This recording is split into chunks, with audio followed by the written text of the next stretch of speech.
Welcome to another thrilling historical Western romance audiobook, The Unwilling Secrets. If you are new to our channel, we invite you to subscribe and turn on the notification bell to stay updated with our daily releases of captivating historical Western romance stories. And if you enjoy our content, don't forget to leave a like to show your support. For our loyal listeners, welcome back. Excited to have you here again. Shall we begin? Chapter 1. Dust and Shadows. The sun had barely begun its slow climb over the horizon, casting the first golden strokes across the rolling plains of Silver Mesa. A faint haze of dust hovered over the land, stirred by the restless whisper of the wind. The world was quiet, save for the occasional rustle of dry grass and the distant nicker of a horse in the corral. Jack McAllister swung his legs over the side of his cot, the aged wood beneath him creaking in protest. He sat there for a moment, elbows braced on his thighs, staring at the worn floorboards beneath his feet. His breath came slow and even, but a familiar weight pressed against his chest, the same one he carried every morning when waking meant facing another day of solitude. He ran a rough hand over his face, the calluses scraping against his stubbled jaw. No sense in lingering in bed. The day wouldn't wait on him, and work was the only thing that kept his mind from wandering to places it had no business going. Rising, he stretched his shoulders, muscles stiff from the restless sleep of a man haunted by the past. The cabin was sparse, practical. A rough-hewn table, a single chair, a cast-iron stove in the corner, its belly cold and empty from the night before. The scent of old coffee lingered in the air, mingling with the faint aroma of saddle leather and dust. Pulling on his boots, he stepped outside, letting the crisp morning air slap the last remnants of sleep from his mind. Outside, the land stretched wide and endless, bathed in the soft glow of dawn. Jack inhaled deeply, letting the scent of sun-warmed earth and sagebrush settle in his lungs. If he were another man, this might have been the moment he counted his blessings land beneath his feet, a place to call his own. But gratitude didn't come easy when the past clung to a man's soul like a burr in a horse's tail. With a measured stride, he crossed the yard toward the barn, his boots scuffing against dry dirt. The horses stirred as he entered, their ears twitching in acknowledgement. Jack ran a hand over the flank of his chestnut gelding, murmuring low and steady as he checked the animal over. Routine. That's what he needed. Something predictable. Something solid. As he reached for a bridle, his fingers hesitated just for a second. A flicker of memory clawed its way up from the depths unbidden, blood on his hands. The sharp tang of iron thick in the air. A name, whispered in agony. He sucked in a breath and shoved the memory aside, gripping the bridle so tightly his knuckles turned white. That was another life. Another man. Not him. Not anymore. Forcing himself back to the present, he saddled his horse and led it from the barn, the morning sun climbing higher, chasing away the shadows. He had work to do, fences to mend, cattle to check. Whatever demons still lurked in the corners of his mind, they'd have to wait. Because out here, a man didn't have the luxury of dwelling on the past.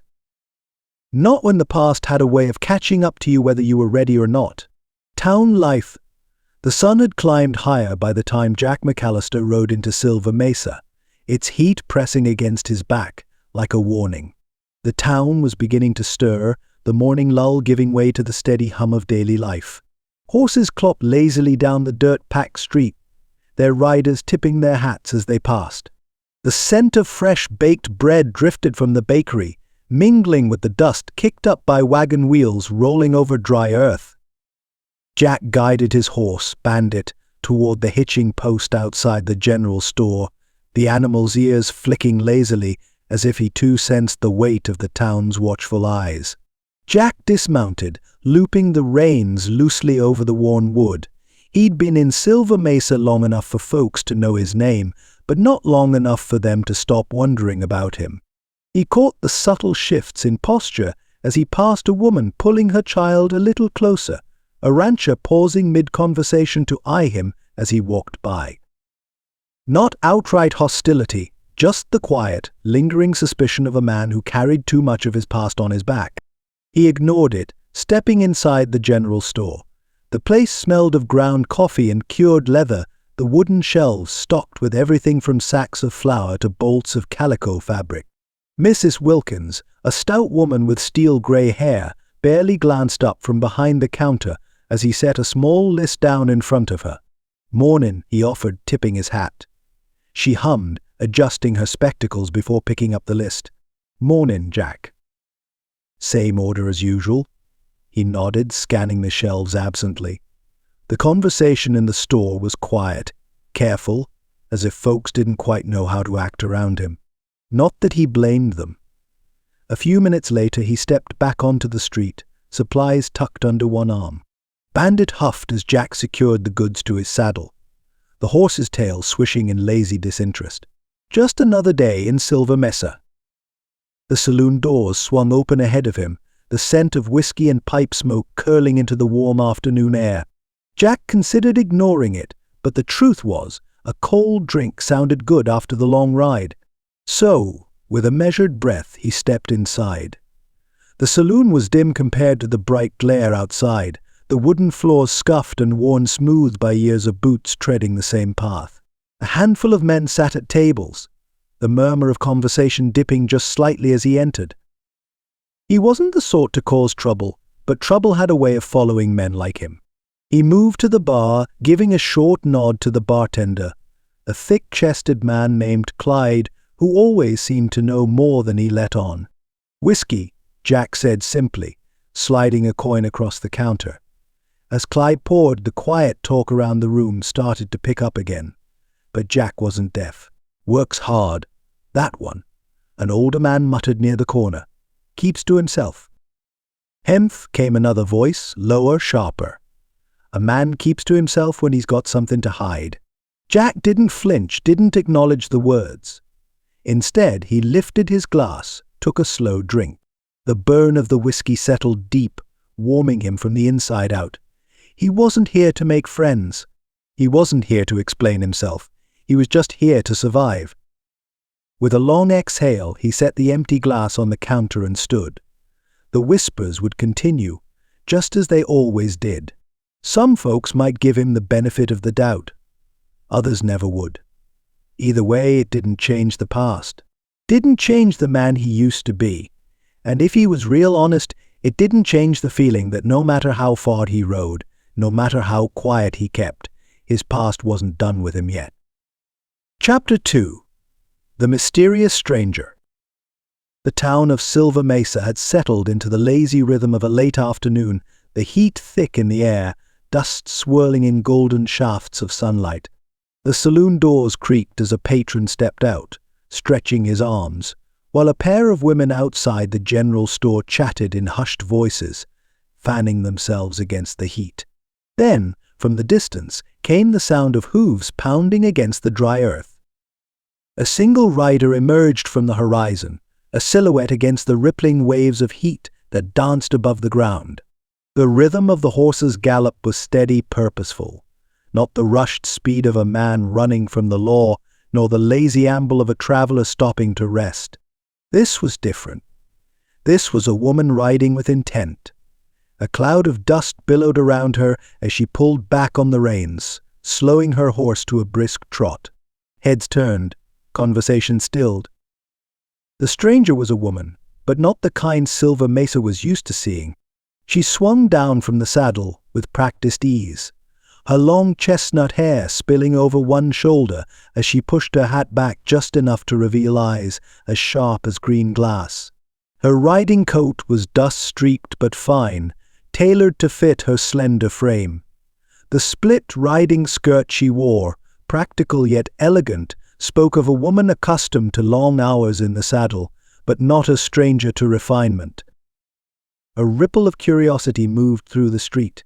A woman traveling alone was enough to stir talk, but a woman with the confidence of a man, with the kind of quiet self-possession that didn't ask permission to exist well, that was enough to bring a town to a standstill. Behind her, the horse, a sleek black mare, pawed the ground, ears twitching as if sensing its rider's tension. Annie Harper reached out, running a hand over the animal's flank, murmuring something low and reassuring. From the porch of the general store, old Mrs. Wilkins narrowed her eyes. "Now, who in the world do you suppose that is?" Across the street, Clyde, the saloon keeper, leaned against the doorframe, his gaze assessing. "Ain't from around here, that's for certain." At a nearby bench, a group of cowhands exchanged glances. One of them, a man with a thick mustache and a squint that suggested he'd spent too many hours staring into the sun, let out a low whistle. "A woman like that's got a story." "Ain't no way she don't." Jack McAllister had been standing near the blacksmith shop, observing the scene with the quiet wariness that had become second nature to him. He could tell by the way she held herself spine straight, shoulders squared, that she wasn't here by accident. His gut tightened. She reminded him of something. Someone.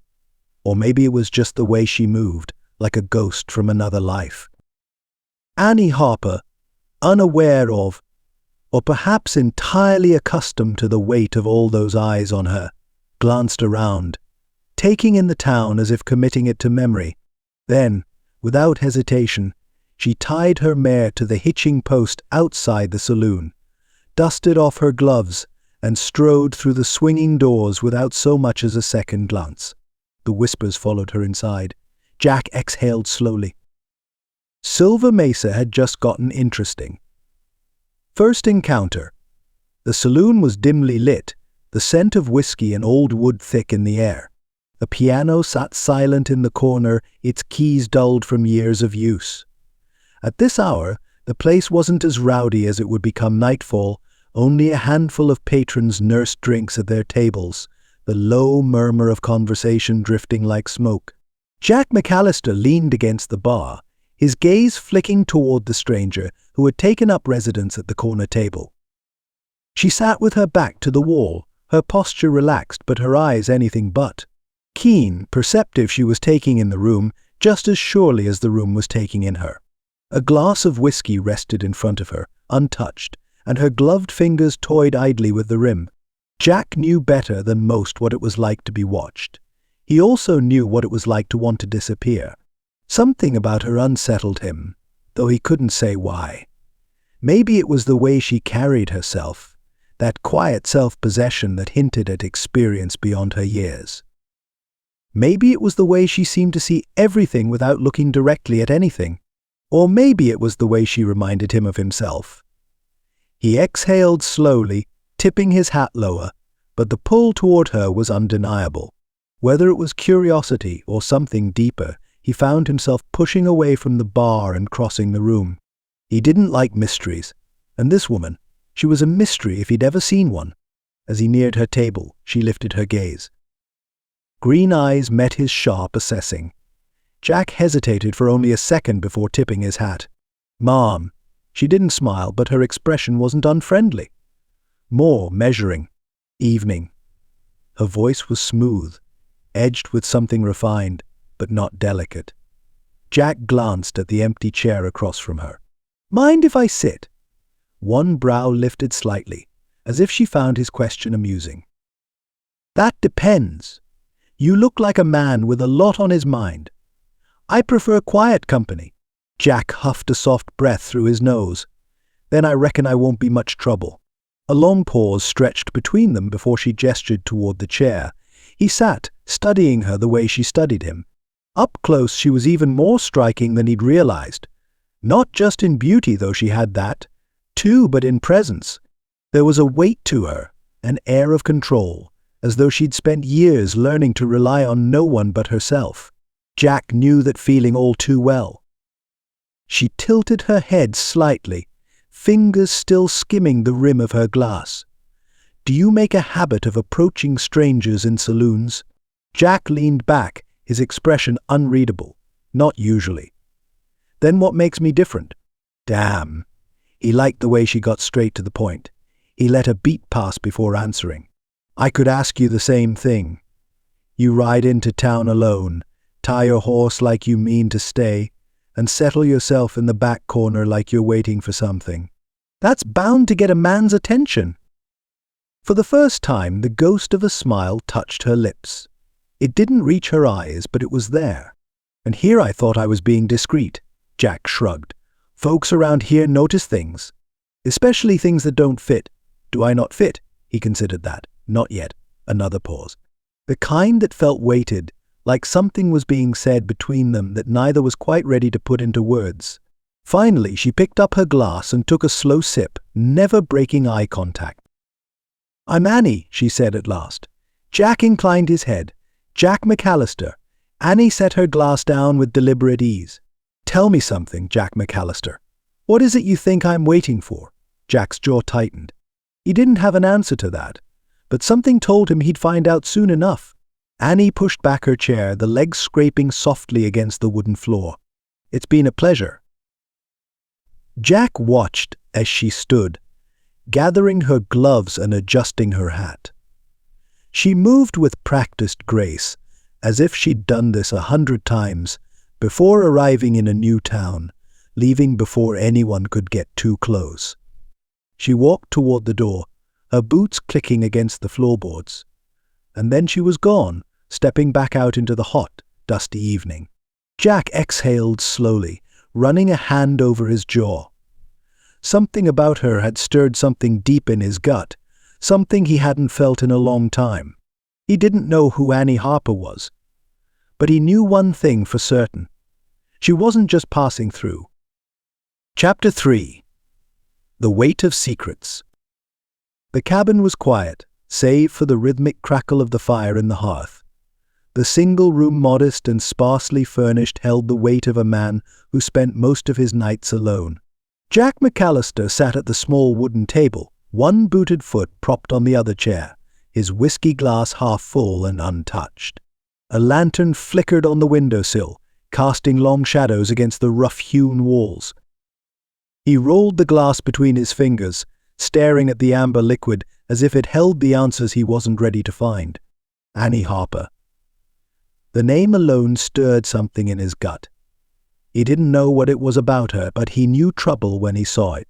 She rode in alone, carried herself with the kind of practiced ease that suggested she'd spent years looking over her shoulder.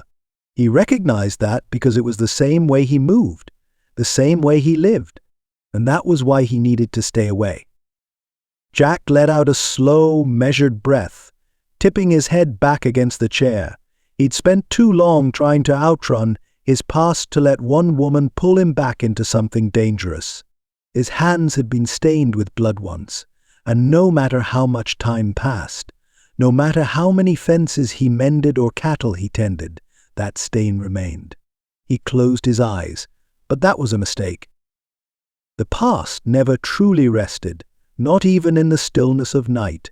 It crept up like a shadow, lurking in the corners of his mind, waiting for quiet moments like this to resurface. A flicker of memory, a cold night, the sharp scent of blood thick in the air, a man gasping for breath on the ground. Jack's pulse quickened.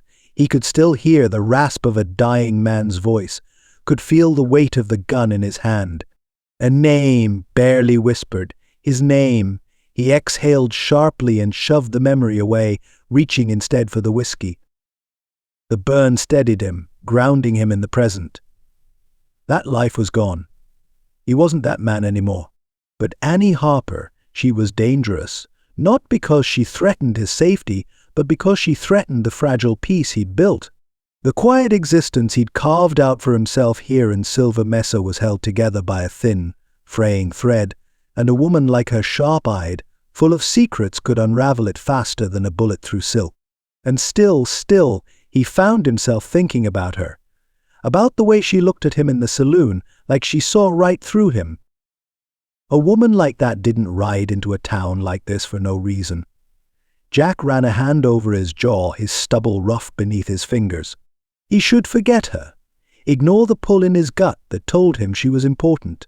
He should keep his head down, stick to his routine, and let her be someone else's problem. He stood abruptly, pushing away from the table, the chair legs scraping against the wood floor. The movement felt final, like a decision had been made. But deep down he knew better. The fire crackled low, the embers pulsing like the steady rhythm of something inevitable. Outside, the wind howled through the trees, carrying with it a familiar warning. Some ghosts couldn't be outrun, and some fates couldn't be avoided.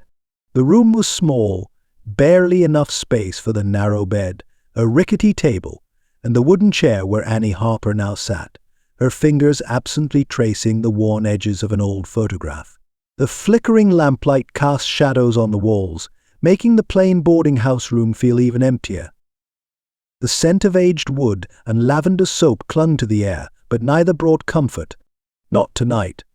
Not with the past staring back at her from between her hands. The photograph was weathered from years of handling, the once crisp edges curled and soft. A man smiled up at her from beneath the worn sepia tone, his face familiar yet painfully distant. Her father, or at least the man she once believed him to be. Her throat tightened as she studied the picture the same way she had hundreds of times before, searching for some answer, some truth that would never be found in the faded ink. The past didn't speak unless it wanted to, and so far it had given her nothing but silence. Her grip on the paper tightened before she set it down, reaching instead for the folded letter that lay beside it. The parchment was yellowed, creased down the middle from being read and reread too many times to count. She unfolded it slowly, her pulse steady but heavy, like the calm before a storm. The words, scrawled in a hand she didn't recognize, stared back at her.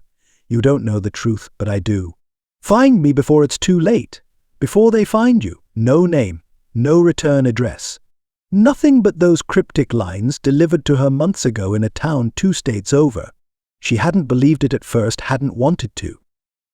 But then came the rumors, the hushed warnings from strangers who spoke as if they knew her story better than she did. And now she was here. In Silver Mesa, chasing ghosts, chasing answers. She exhaled slowly, pressing the folded letter against her palm. She had spent years learning how to hide pain beneath the surface, how to keep her emotions locked behind an unshakable exterior. But in moments like this, when the only company was silence and the weight of her own thoughts, the walls cracked just a little. Because if what this letter implied was true, if her father had died for something more than just a bad deal gone wrong, then everything she thought she knew was a lie. A soft gust of wind rattled the window, sending a shiver down her spine. She couldn't afford doubt. Not now. Annie forced herself to set the letter aside, to smooth her fingers over the creased folds before tucking it away into the leather pouch at her bedside. She had come here with a purpose. She would see it through. And yet her thoughts drifted, against her better judgment, to the man she'd met earlier, Jack McAllister. There was something about him, something that had struck a chord deep within her, as if she'd met him before in another life. He carried a weight, just as she did a past he wasn't ready to share. But men like Jack didn't walk away from things without reason. And if he had reason to keep to himself, she needed to know why. Because Silver Mesa was too small for 2 people with secrets. And if she wasn't careful, hers might just collide with his. Somewhere across town, in the quiet of his cabin, Jack sat staring at the last embers of his fire, lost in thoughts he had no business entertaining. And in a small room at the boarding house, Annie lay awake, staring at the ceiling, her pulse restless, her mind heavy with memories and unknowns. 2 strangers, 2 secrets, both standing at the edge of something neither of them could yet name. Chapter 4. Words of Wisdom. The morning sun hung low in the sky, casting long golden streaks over the land as Jack McAllister strode the length of his fence line. The smell of warm earth filled his lungs, the rhythmic creak of leather and the soft jangle of his spurs, the only sounds breaking the quiet. It was a peaceful kind of morning, the kind that made a man forget, just for a little while, that the past had a way of creeping up behind him when he least expected it. Jack reached for a loose post, pressing against it with the heel of his palm, testing the strength of the wood. The fence was holding for now. He'd have to reinforce it soon before the cattle got any ideas. He bent down to check the wire, the worn leather of his gloves creaking with the movement, when the familiar crunch of approaching hooves drew his attention. He straightened, instinct tightening his shoulders as he turned toward the sound. A lone rider was coming up the path, a cloud of dust curling around the horse's legs as it trotted at an easy pace. Jack squinted against the sun, taking in the man's silhouette, the slouched hat, the broad shoulders, the slow, deliberate way he rode, as if he had all the time in the world. Then he saw the worn silver star glinting on the man's chest. Jack let out a breath and shook his head, half in amusement, half in exasperation. Well, I'll be damned. The rider pulled his horse to a stop a few feet away, grinning beneath the brim of his hat. "Still talking to yourself, I see," Sam drawled, swinging one leg over his saddle and landing on the ground with a practiced ease. "Guess some things don't change," Jack huffed, crossing his arms as he took in the man before him. Sam Calloway looked older than Jack remembered. His hair, once dark, was now threaded with silver, and the deep lines at the corners of his eyes spoke of years spent seeing too much. But the man's presence was the same, steady, unshakable, the kind of man you didn't question twice. "He didn't figure I'd see you back in these parts," Jack said, adjusting his hat against the glare. "Last I heard you was setting up shop down near Tucson." Sam shrugged, reaching for his saddlebag. "Things change. Found myself needing a new view." His gaze flicked over Jack's land, his sharp eyes taking in everything: the fences, the cattle, the cabin in the distance. "Looks like you've done all right for yourself." Jack let out a quiet snort. "If you call keeping a herd from wandering off and fixing fence posts all right, then yeah, I suppose." Sam studied him for a beat, then nodded toward the fence. "Still trying to outrun it, huh?" Jack stiffened, his jaw tightened, but he kept his expression neutral. "Ain't running from anything." Sam's eyes softened, but there was something knowing in them, something that made Jack shift under the weight of it. "Sure," Sam said slowly, pulling off his gloves and tucking them into his belt. "And I'm the damn governor of Texas." Jack exhaled through his nose, shaking his head. "You came all this way just to pester me." Sam chuckled, but there was something under it, something heavier. "Came all this way because I heard a name I didn't like floating around this town." Jack frowned. "What name?" Sam's humor faded, and when he spoke, his voice was edged with something grim. "Harper." Jack's body went rigid. A slow pulse throbbed in his temple, but he kept his face blank. "You talking about the woman?" Sam studied him, the way a man who knew all your secrets did when he was trying to gauge just how much you were hiding. Then, with a slow nod, he said, "Yeah, the woman." Jack felt something coil low in his gut. "You know her?" "Not personally," Sam admitted. "But I know the name, and I know trouble when I see it." Jack clenched his jaw. He wasn't a fool. He'd already figured that Annie Harper wasn't just passing through. But hearing it confirmed in Sam's measured tone made something inside him shift. "I need you to be real sure about what you're saying, Sam," Jack said quietly. Sam sighed, scrubbing a hand down his face.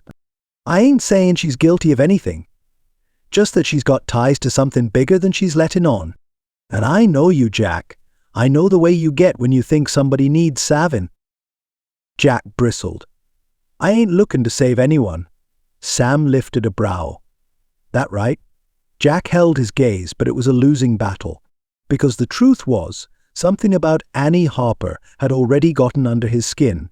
Sam let out a breath, then clapped a hand on Jack's shoulder. "Listen, I ain't telling you to walk away, but I am telling you to be careful. There's things out there bigger than one man can fix." Jack nodded, but the words sat heavy on his chest. Sam stepped back, grabbing the reins of his horse. "I'll be around for a few days. You need me, you know where to find me." Jack watched as Sam mounted up, the man's silhouette blending with the dusty morning light. He should take the warning, should let whatever trouble Annie Harper carried stay her own. But Jack had never been good at turning away from a fight, and something told him this one was just getting started. The fire crackled low, the flames casting long, flickering shadows across the dry, trampled earth. The night was cool, the kind that settled deep in a man's bones, carrying with it the kind of silence that left space for things better left unspoken. A thin trail of smoke twisted upward, disappearing into the vast stretch of starlit sky above the McAllister ranch. Jack sat with his back against a log, long legs stretched out toward the fire, his hat resting beside him. Across from him, Sam sat on an overturned crate, whittling absently at a piece of wood, his movements slow and practiced. The faint rasp of the blade against the grain filled the quiet, a familiar sound that had once meant comfort. For a while, neither of them spoke. They didn't need to. Some conversations had to settle into a man before they could be spoken. Jack let out a slow breath, watching the embers pulse like dying stars. "You didn't just come here for a visit, did you?" His voice was low, edged with something Sam would recognize all too well. Sam let out a quiet chuckle, shaking his head as he flicked a shaving of wood into the fire. "Nope." Jack stared into the flames, waiting. After a moment, Sam exhaled, resting his elbows on his knees. "I was a little younger than you when I finally decided to walk away from that life," he said, voice rough with age and experience. "Thought I could outrun it, same as you. Figured if I put enough miles between myself and my past, it'd stop following me." He smirked, shaking his head. "Didn't work. That kind of life ain't one you just bury and forget about." Jack didn't say anything, but his jaw tightened, his gaze still fixed on the fire. "I spent years hidden out on the edges of places just like this," Sam went on. "Took up work where nobody asked too many questions. Kept my head down. Did my best to disappear. But you know what I learned?" He leaned forward slightly. "Doesn't matter how far you go or how long you keep quiet, sooner or later, the past catches up." Jack shifted, tossing a small twig into the flames. "I ain't hidden," he said after a beat. Sam raised a brow. "Ain't you?" Jack didn't answer. Sam sighed, tossing his whittled stick into the fire. "I ain't here to tell you how to live, Jack. Lord knows I made my own mess of things back in the day. But I do know one thing: hiding out on this land might give you some peace for a while, but it ain't living. It's just waiting for something to come along and tear it all down." Jack's mouth pressed into a hard line. He didn't like hearing the truth laid out so plainly, didn't like how much of it struck too close to home. After a moment he exhaled sharply, shaking his head. "So what, you think I have to go digging up things best left alone?" Sam's eyes were sharp as they met his. "I think maybe they ain't as buried as you'd like to believe." Jack stared at him, a muscle ticking in his jaw. Sam leaned back, rubbing a hand over his face. "Listen, I know a thing or two about regret," he said.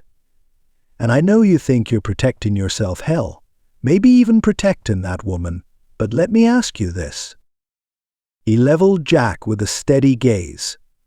"How long you plan on pushing the world away before you realize the only thing you're really doing is punishing yourself?" Jack didn't move. He could hear the steady crackle of the fire, the distant howl of a coyote somewhere out in the hills. But all he could feel was the weight of Sam's words settling into his chest, heavy and immovable. He'd spent years running from the man he used to be. He'd built walls around himself, convinced that if he kept to himself, if he lived quietly, he could erase the blood on his hands. But the past had a way of whispering in the quiet, of creeping into the spaces he thought were safe. And then there was Annie. She was a complication he hadn't expected. A woman with secrets of her own, but with something in her eyes that told him she was worth figuring out. And that scared him more than he cared to admit. Sam pushed to his feet, dusting off his pants. "I should get some sleep," he said, stretching his arms. "Been a long ride." Jack didn't look up.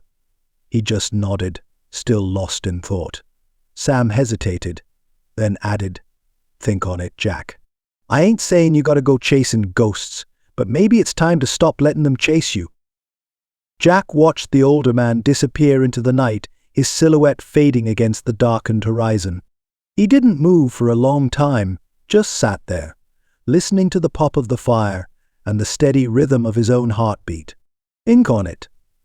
Hell, it was all he'd been doing. And for the first time in a long time, Jack McAllister had the sinking feeling that he was standing on the edge of something he wouldn't be able to walk away from. Chapter 5. Crossing the Line. The heat bore down like a hammer, thick and unrelenting, settling over Silver Mesa in a way that made even the air feel heavy. Jack McAllister sat on the edge of the boardwalk outside the general store, rolling a cigarette between his fingers, watching the dust swirl along the main street. He wasn't much for loitering, but something about today felt different. The town had a hum to it, a tension he couldn't quite place. Then he saw her. Annie Harper rode past, her black mare kicking up dirt as she trotted toward the outskirts of town. Her posture was straight, her hat pulled low, but there was a sharpness in the way she held the reins, like she was carrying something heavy. Something a person couldn't outrun. Jack didn't move, just watched as she passed. He had a feeling that woman wasn't planning on staying in Silver Mesa long. The thought barely settled when he heard the commotion. A shout. The crack of a rifle. Then chaos. Jack snapped his head toward the outskirts of town, just in time to see Annie's horse rear up violently, her body jolting forward as the mare let out a panicked scream. A group of men on horseback emerged from behind the old mill, kicking up a storm of dust as they closed in. Bounty hunters. Jack knew the type: grimy, hardened men who track people the way wolves tracked prey. And from the way they surrounded her, they weren't interested in a polite conversation. Damn it. Jack was on his feet before he could think better of it, his cigarette forgotten in the dirt. Annie fought to steady her mare, her hands tight on the reins, but one of the men reached out, grabbing at her. She jerked away, her boot lashing out, catching him hard in the chest. The man cursed, stumbling back, but another was already closing in. Jack didn't have time to question why they were after her, didn't have time to weigh whether he ought to step in. His body had already decided for him. His boots hit the ground hard as he moved, his long stride eating up the distance toward the commotion. He reached the hitching post, untying Bandit's reins in one swift motion. The second he swung into the saddle, he kicked the horse forward. By the time he reached them, Annie had pulled a small revolver from the folds of her coat, her breathing labored but steady. Her gun was aimed at the closest man's chest, her eyes burning with a fury Jack hadn't seen before. "I don't know who sent you," she said, her voice low, controlled, "but you tell them I'm not going anywhere with you." The man sneered. "You're going to want to rethink that, lady." Jack pulled his horse up sharply, dust flying as he came to a stop beside her. His presence was immediate, his hand resting loosely on his holster. "I'd listen to the lady," he said, his voice even. All four men turned their heads, the surprise on their faces shifting quickly into recognition. One of them, a scar-faced brute with a greasy hat, let out a sharp laugh. "Well, hell, Jack McAllister. Thought you'd crawled under a rock somewhere." Jack kept his face unreadable, but the tension in his shoulders hardened. "Maybe I did. Doesn't mean I forgot how to handle a pack of jackals." The scarred man's expression darkened. His hand hovered near his belt, fingers twitching near the butt of his gun. "Ain't your fight, McAllister. Walk away." Jack's jaw tightened. Walk away. He'd spent the last 5 years doing just that. But something about Annie Harper, something about the way she sat tall in the saddle, her gun steady even when the odds were against her, told him that walking away this time wasn't an option. His lips curled slightly, but there was no humor in it. "See, I would, but the lady here seems real opposed to being taken anywhere she don't want to go." He flicked his gaze toward Annie. "That right?" Annie didn't take her eyes off the men. "That's right." Jack's hand dropped to his holster in one smooth motion, his voice lowering. "Then I guess we got a problem." The standoff stretched, heat rising from the ground, sweat beading along Jack's back. His pulse stayed steady, his breathing even. He'd been here before, too many times to count. Scarface weighed the odds. 1 woman, 1 man, 4 of them. Jack saw the moment the decision was made. "Let's ride," Scarface muttered, jerking his chin toward the others. "We'll find her again." They wheeled their horses around, kicking up dust as they disappeared down the ridge. Jack waited until they were out of sight before easing his grip on his gun. Slowly he turned toward Annie. "You all right?" She didn't answer right away. Her hands were still tight on the reins, her breath coming in quick bursts. Then, slowly, she let out a long exhale, her shoulders sagging just slightly. "I had it handled." Jack's lips twitched. "Sure you did." She turned her sharp gaze on him. But there was something else there, something that looked a lot like reluctant gratitude. Jack exhaled, reaching up to adjust his hat. He hadn't meant to get involved, hadn't meant to step in. But he had, and now there was no turning back. The sun was a burning brand in the sky, the air thick with heat and dust as an harbour spurred her horse forward, her pulse hammering like war drums.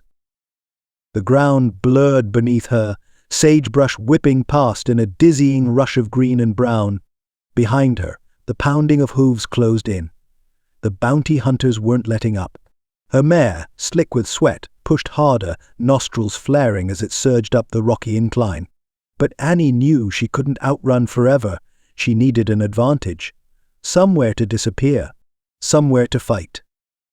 The sound of gunfire cracked through the canyon. Dirt exploded near her, the shot hitting just shy of her right flank. Too close. She twisted in the saddle, her revolver slick in her grip as she fired a single shot over her shoulder. A sharp curse rang out. She hadn't hit anything vital, but it was enough to make one of them falter. Still, the others pressed on. Her jaw clenched. If they caught her, she knew exactly what would happen. Then, through the chaos, another sound split the air, a sharp, commanding whistle. Annie barely had time to register it before a dark figure burst from the side trail, kicking up a storm of dust and grit. Jack. He was a force of nature, his presence slicing through the chaos like a blade. He rode low in the saddle, his long duster snapping behind him, one hand on the reins, the other reaching for the holster at his hip. His horse, Bandit, responded like it could read his mind, shifting through the rough terrain with precision. Annie sucked in a sharp breath. He'd come for her. The moment was brief, a fraction of a second, where relief warred with something deeper, something she didn't dare name. Then another shot rang out, yanking her back into the present. Jack didn't hesitate. With a sharp pull of the reins, he veered in front of her pursuers, cutting them off like a closing door. His gun was out before the dust had even settled, his voice low and steady. "That's far enough." The bounty hunters reined in hard, their horses snorting and skidding to a halt in a swirl of dust. For a long moment, no one moved. Annie yanked her mare to the side, her hands tight on the reins, her breath coming in sharp, measured bursts. From behind a rocky outcrop, she had just enough cover to see but not be seen. Jack sat tall in the saddle, his revolver held easy but firm. He hadn't fired yet, but Annie could feel the tension coiled in him, like a mountain lion waiting to strike. Scarface the leader narrowed his eyes, his hand hovering near his own gun. "You sure you want to do this, McAllister?" Jack didn't blink. "I'm sure." A pause. Annie could hear her own heartbeat, loud and insistent, pressing against her ribs like a caged thing. Then, slowly Scarface smirked. "Well, hell," he drawled, shifting in his saddle. "Ain't this something? The infamous Jack McAllister, coming out to the shadows for a woman." Jack's expression didn't change. "She's not your concern." Scarface chuckled low. "She's worth a lot of money to the right people. You sure you don't want to think this through?" Jack didn't answer. Annie knew why. Because he had thought it through. And whatever he'd decided, he'd already made peace with it. Scarface's gaze flicked past him, scanning the rocky terrain. "She can't hide forever." Jack's jaw ticked, but his gun didn't waver. "I'll give you one warning," he said, his voice smooth as steel. "Turn around. Go back the way you came. Otherwise you won't be ridden out to here at all." Another pause. Then, as if weighing his odds, Scarface exhaled through his nose. "Seem on, boys," he muttered, jerking his head toward the trail. "We'll find her again." With that, the bounty hunters turned, disappearing down the ridge, leaving nothing but dust in their wake. Jack didn't lower his gun until the last of them had faded into the distance. Only then did he turn toward the rock formation, his gaze locking onto Annie's. She was still gripping the reins, her knuckles white, her breath unsteady. She'd been ready to fight, to die if it came to that, but he hadn't let it. For a long moment, neither of them spoke. Then, finally, Annie exhaled, running a hand through her dust-streaked hair. "You didn't have to do that." Jack slid his revolver back into his holster, his gaze steady. "Yeah," he said quietly. "I did." And just like that, the line was crossed. There was no going back now. Chapter 6. Unlikely Alleys. The barn smelled of dust and old hay, its wooden beams creaking softly in the evening breeze. Moonlight streamed through the gaps in the weathered boards, casting silver slashes across the dirt floor. It wasn't much, but it was shelter. Safe. At least for now. Annie sat on an overturned crate, her hands resting on her thighs, her breath still a little uneven. She hadn't fully shaken the chase, the fear, the sheer rage at being hunted like an animal. But she was here. She was alive. Jack crouched in front of her, a strip of cloth in one hand, a flask in the other. "This'll sting," he said, his voice low. She huffed. "I've had worse." His lips twitched, but he said nothing. Instead, he tipped the flask, letting whiskey soak into the cloth before pressing it gently to the scrape along her forearm. The sharp bite of alcohol sent a jolt through her, but she didn't flinch. Wouldn't give him the satisfaction. He noticed, though. His gaze flicked up, sharp, assessing. "You always this stubborn?" Annie met his eyes, green locked on blue. "You always this nosy?" he smirked. "Only when a woman gets herself shot at in broad daylight." She let out a breath, some of the tension easing from her shoulders. "Not my finest moment." Jack's fingers moved with practiced ease, wrapping the cloth around her arm, tying it off with a firm knot. His touch was careful, but there was strength in it, too. A steadiness that spoke of experience. "Why were they after you?" he asked finally, his voice casual, but Annie wasn't fooled. "He was fishing." She hesitated. She'd learned the hard way that trust was a dangerous thing to give. But Jack McAllister had risked his neck for her today, and that counted for something. She exhaled. "Because of something I know. Or maybe just because of my name." His eyes darkened slightly, but he didn't push. "Harper," he murmured. "That name means something to them." She nodded. Jack sat back on his heels, studying her. "You planning on telling me what?" She tilted her head. "That depends. You planning on telling me why a man with your reputation decided to play hero today?" He went still. Just for a second, but she caught it. His reputation. He could brush it off, pretend it didn't matter. But they both knew better. Jack McAllister wasn't just a rancher trying to live a quiet life. He was a man with a past that had just come knocking. His jaw ticked. "I don't like bullies."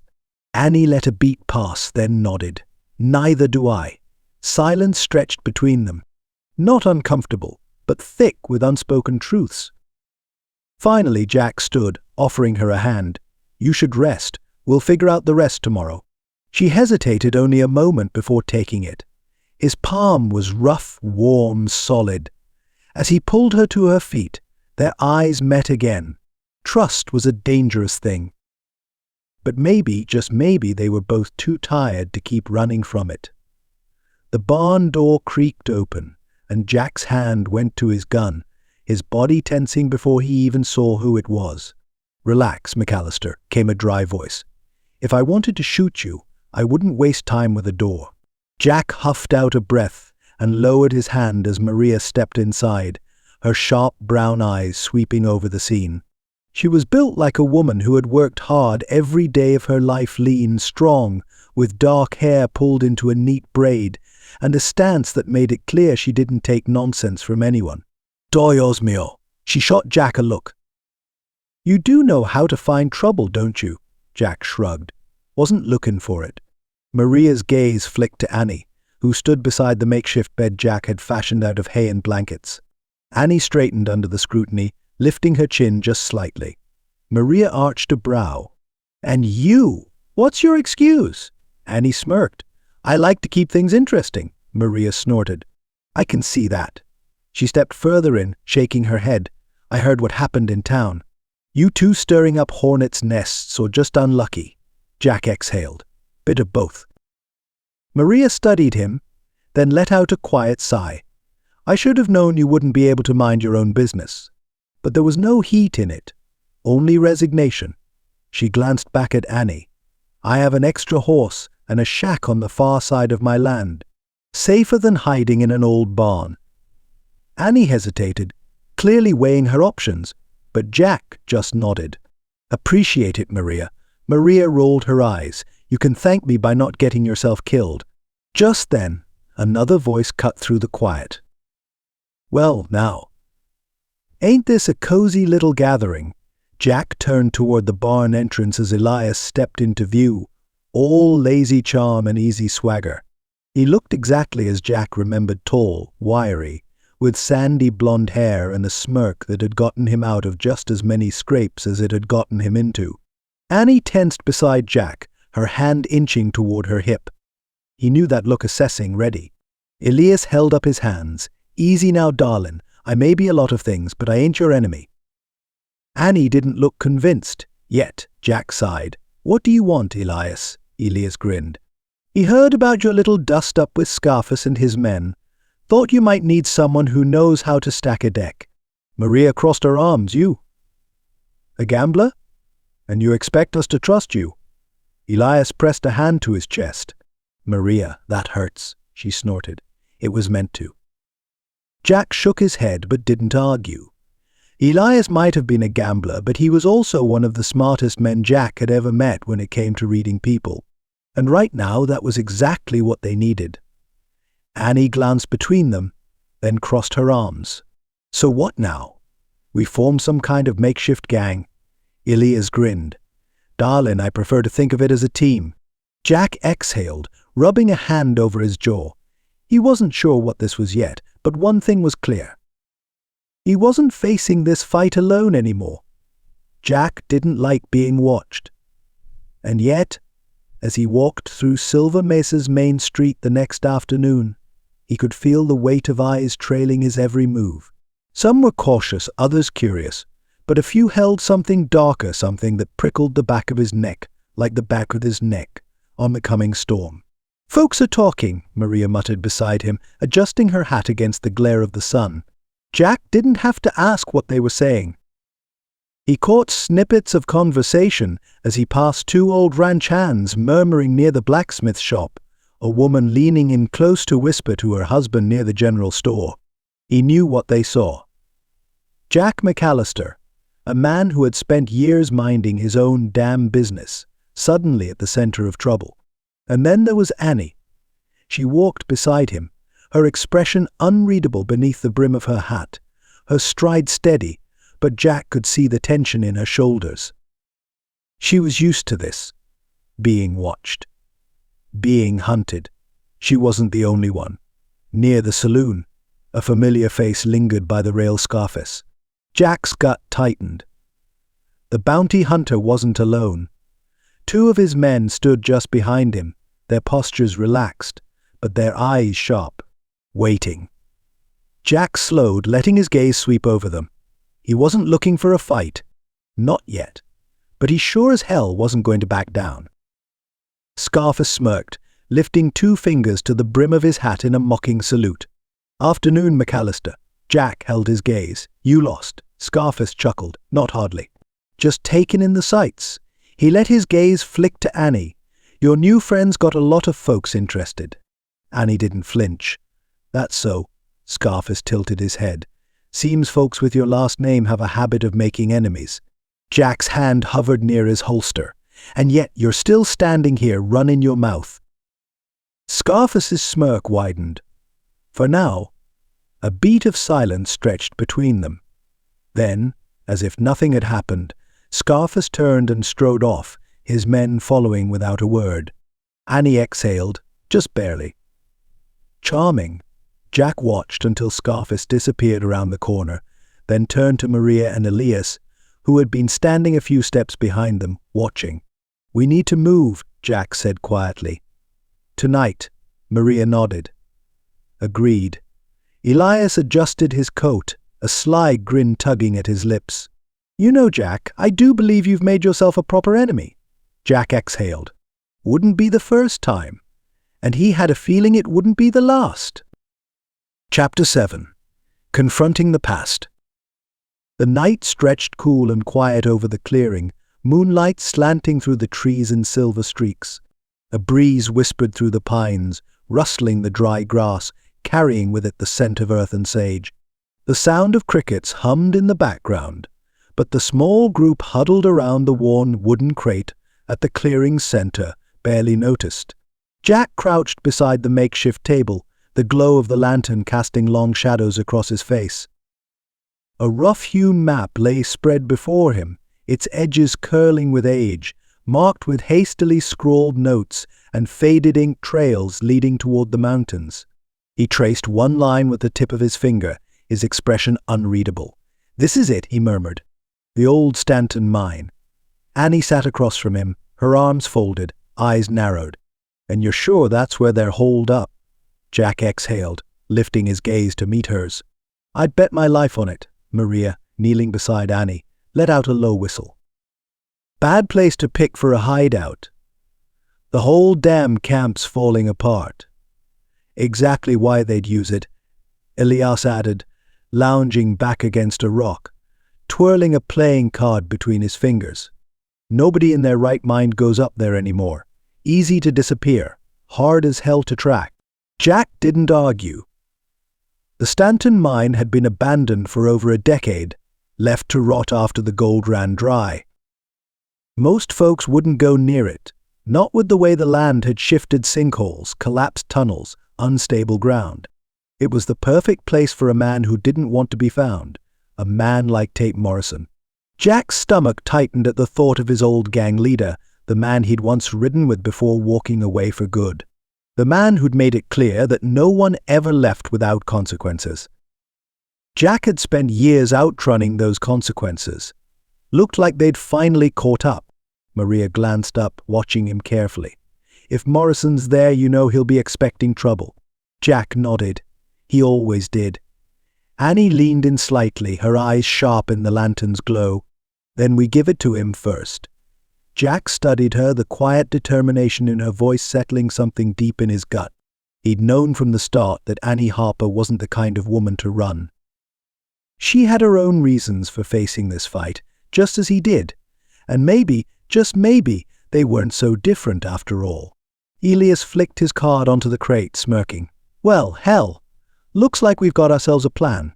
Jack glanced around at the people who had, somehow, become his allies. A runaway woman with secrets as deep as his own. A no-nonsense ranch hand with a heart of steel. A gambler who could talk his way out of any trouble when he wasn't busy getting into it. And him. A man who had spent the last 5 years pretending he was done fighting. Jack let out a slow breath, his fingers tightening on the edge of the map. This wasn't just about finishing what he'd started. This was about making damn sure it ended. For good. The night air carried the crisp scent of pine and damp earth. As Jack walked a short distance from camp, the silence settling over him like a familiar weight. The others had drifted off, preparing in their own ways for what lay ahead, but Jack wasn't ready for sleep. His mind was too full of old ghosts, old regrets. The Stanton mine, Morrison, the past. It was all closing in, just like he'd always feared it would. A quiet rustle of movement made him turn. Annie stood a few feet away, the moonlight catching in her dark hair, her expression unreadable. She wasn't a woman easily shaken, but there was something different about her now, something quieter, heavier. "Couldn't sleep?" she asked. Jack exhaled, shaking his head. Never been good at it before a fight. She smirked faintly, stepping closer. "Something tells me that's because you've had too many of them." Jack huffed a quiet laugh, but it faded fast. He could feel her studying him, and he knew that look. Knew the weight of someone trying to see past the surface. "Jack," she said after a moment, softer now. "You knew Morrison, didn't you?" His jaw tightened. "Used to." Annie crossed her arms. "And now?" Jack hesitated, staring out at the dark horizon. Now he's a man who needs putting in the ground. Silence stretched between them. Then Annie let out a slow breath and stepped beside him. "You're not the only one with unfinished business," she murmured. Jack glanced at her, catching the flicker of something raw in her eyes. She'd spent the last few days guarding her past like a locked safe, but now, she looked like she was debating whether to hand him the key. He didn't push, just waited. Finally, she spoke. "My father was killed for something he knew," she admitted. "Something I was never supposed to find out." Jack's fingers curled into fists at his sides. "And Morrison? I don't know if he had a hand in it," she said, voice steady but edged with quiet fury. "But the men who sent those bounty hunters after me, they do." Jack let that settle between them. Annie Harper wasn't just running. She was hunting, same as him. Maybe that was why he'd felt drawn to her from the start. Maybe some part of him had recognized her as someone who understood the weight of vengeance, of regret. He turned toward her fully. "You ever killed a man before?" She didn't flinch, just met his gaze with unwavering honesty. "No, but I will if I have to." Jack studied her, something like admiration tightening in his chest. "You?" she asked quietly. His throat worked around the answer, but when it came, it was steady. "Yeah." For a long moment, neither of them spoke. The past lay thick between them, but it didn't feel suffocating.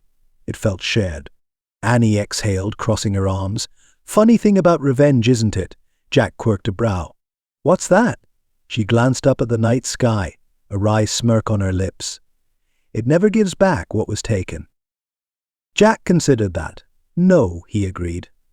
"But sometimes it makes sure no one else loses the same way."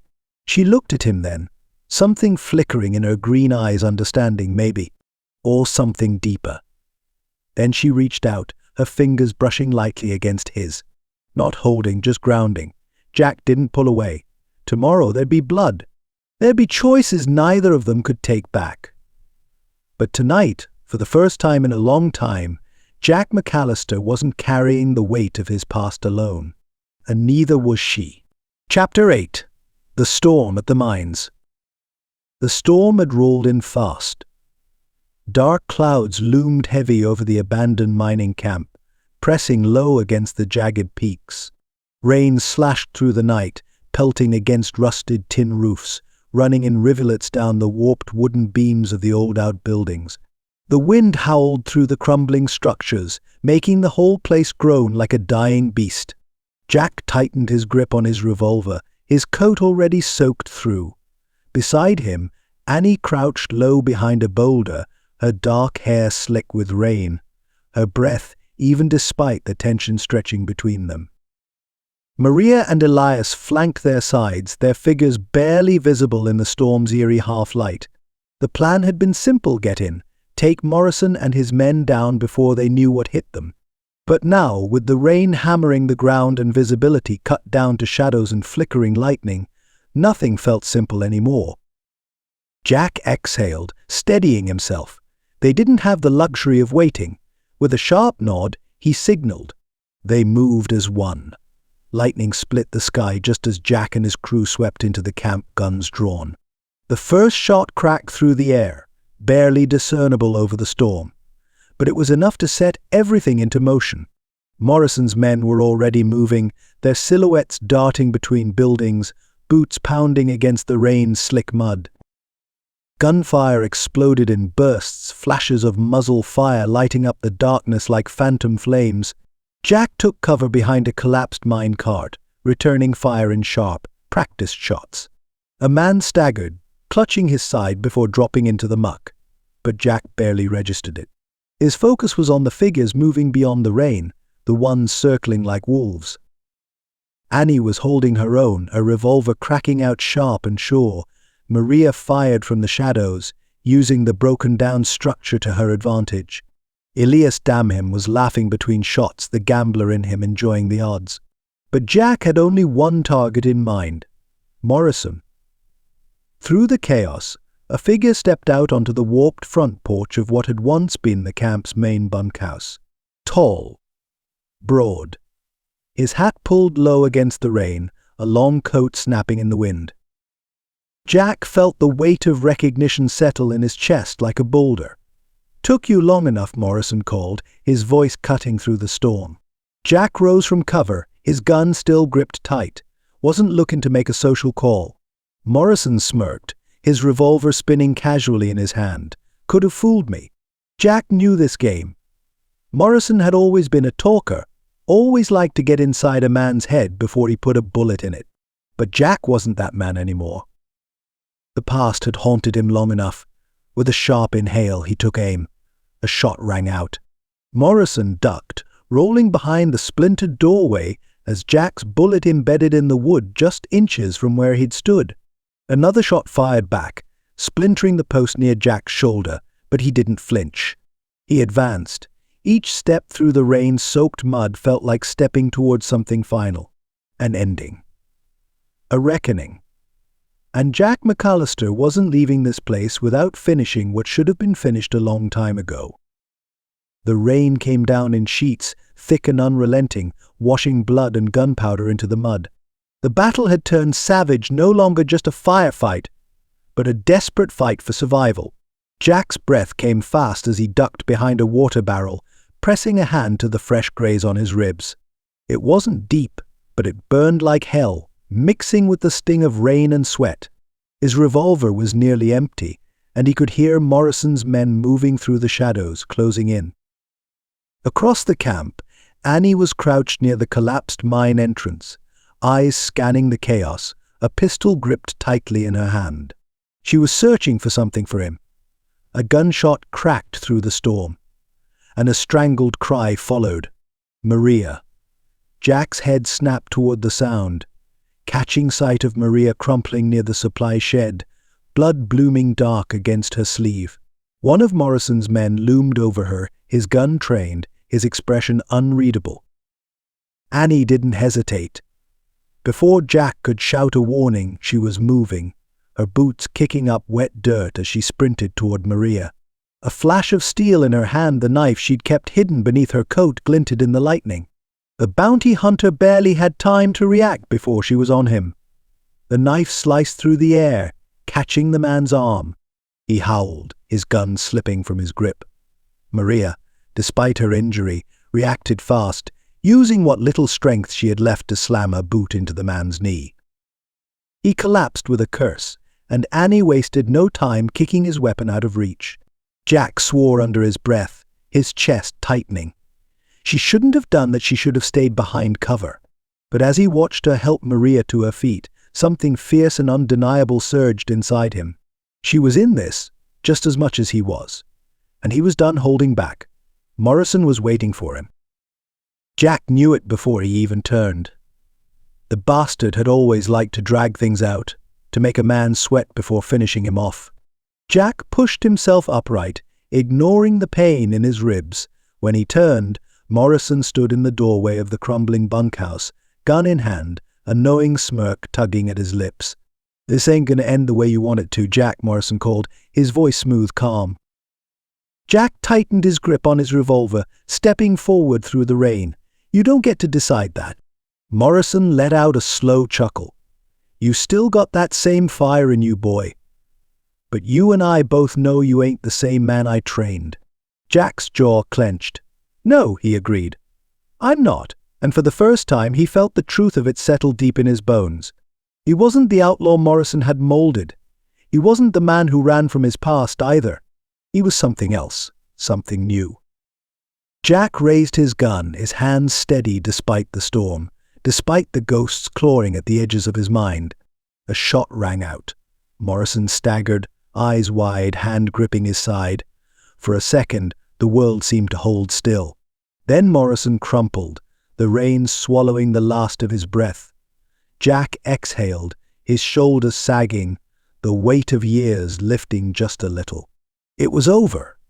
And for the first time in a long time, Jack McAllister wasn't just a man running from his past. He was a man walking into his future. Chapter 9. Light After the Darkness. The storm had passed. The wind had quieted to a low murmur, the rain easing into a soft drizzle that trickled off the eaves of the ruined shelter near the mines. The world smelled of wet earth, gunpowder, and something raw, something that tasted like the end of a long fight. Jack sat on the edge of a broken wooden bench, running a rough hand through his damp hair. His ribs ached, his body stiff from exertion, but the worst of it was behind him. The night had been long, bloody, but Morrison was dead. It was over. Across from him, Annie crouched near the remnants of a crate, sifting through the scattered belongings left behind by Morrison's men. Spent bullets, a blood-stained kerchief, a rusted knife. She picked up a playing card torn, the ink faded at the edges. The King of Spades. She turned it over in her fingers, her gaze distant. They called him the King once, didn't they? She murmured. Jack nodded, exhaling. Yeah! But a man like that, his power's only good so long as folks are scared of him. Annie looked up, their eyes locking in the dim light. And you? Jack studied her, the quiet understanding between them deepening in the silence. I ain't scared anymore, he admitted. Annie nodded, and for the first time since the fight, a small smile tugged at her lips. It was brief, barely there, but it softened something in her, something she hadn't let show before. Jack leaned forward, resting his forearms on his knees. And you? What happens now, Annie Harper? She let out a slow breath, setting the card back down. I spent years chasing ghosts. Thought I needed answers. Thought revenge would fix everything. She met his gaze. Turns out it doesn't. Jack felt something shift inside him at her words. He knew that feeling, knew it too well. Then what do you want? He asked quietly. Annie hesitated, then reached for his hand. Just a touch, warm and sure, her fingers slipping against his, lacing through the calloused roughness of his own. I want a new start, she said, voice steady. And I think you do too. Jack tightened his grip just slightly, just enough to let her know he wasn't letting go. Yeah, he murmured. I do. And for the first time in years, Jack McAllister didn't feel like a man haunted by the past. He felt like a man stepping towards something new. The storm had left everything quiet, as if the land itself was catching its breath. The ruined shelter barely kept the rain from dripping through the warped wooden beams, but neither of them seemed to care. The battle was over. The past, at least the part that had been chasing them, had finally been put to rest. Jack sat with his back against a broken support beam, his body weary but his mind oddly still. For the first time in years, he didn't feel like he was running. Didn't feel like a man waiting for the ghosts of his past to catch up and pull him under. Beside him, Annie shifted, pulling out a strip of cloth from her coat pocket. She turned toward him, her brow furrowing as she took in the fresh cuts and bruises marking his face. You look like hell, she muttered. Jack smirked. You should see the other guy. Annie huffed a quiet laugh, but it didn't quite reach her eyes. She leaned in, carefully dabbing at a cut near his temple with the cloth. Hold still. Jack did as she asked, letting her work. Her touch was light, careful, but it still stung. He barely noticed. The warmth of her fingers against his skin was far more distracting. For a long moment, neither of them spoke. The only sound was the distant drip of rain from the eaves and the slow, steady rhythm of their breathing. Then, softly, Jack said, I used to think a man like me didn't deserve a second chance. Annie paused, her gaze flicking to his. And now? Jack exhaled, tilting his head slightly to study her. Now I think, maybe redemption isn't about forgetting who you were. Maybe it's about proving who you are. Her eyes searched his, something unreadable flickering in their depths. Then, with a quiet certainty, she murmured, You proved that tonight. Jack shook his head. No, I just did what had to be done. Annie sat back slightly, twisting the cloth in her hands. You risked everything for people who had nothing to do with your past. That means something, Jack. Jack let that settle between them. He hadn't thought about it like that. Hadn't realized how much each choice, each bullet fired in defense of someone else had chipped away at the weight he'd been carrying. Maybe, just maybe, he wasn't the same man who had once ridden under Morrison's command. Maybe he never had been. He reached out, his fingers brushing against Annie's wrist. She stilled at the contact, but she didn't pull away. "You were right," he said quietly, "about wanting a new start." Annie's lips curved just slightly, just enough. "Then I guess we both have something worth fighting for." Jack squeezed her hand gently, feeling the truth of it settle deep. For the first time in his life, he wasn't looking backward. He was looking forward, and Annie Harper was right there beside him. The rain had eased to a gentle mist, the last remnants of the storm clinging to the air, thick with the scent of damp earth and pine. The ruined shelter stood in solemn silence, its broken beams framing the moonlit night beyond, as if nature itself had stilled to witness the quiet shift between them. Jack sat with his arms resting on his knees, staring into the distance, watching the way the mist curled over the hills like something untamed and endless. There was something different about the air tonight. It wasn't just the aftermath of battle. It was something deeper, a change. Annie sat beside him, close enough that he could feel the warmth of her despite the damp chill.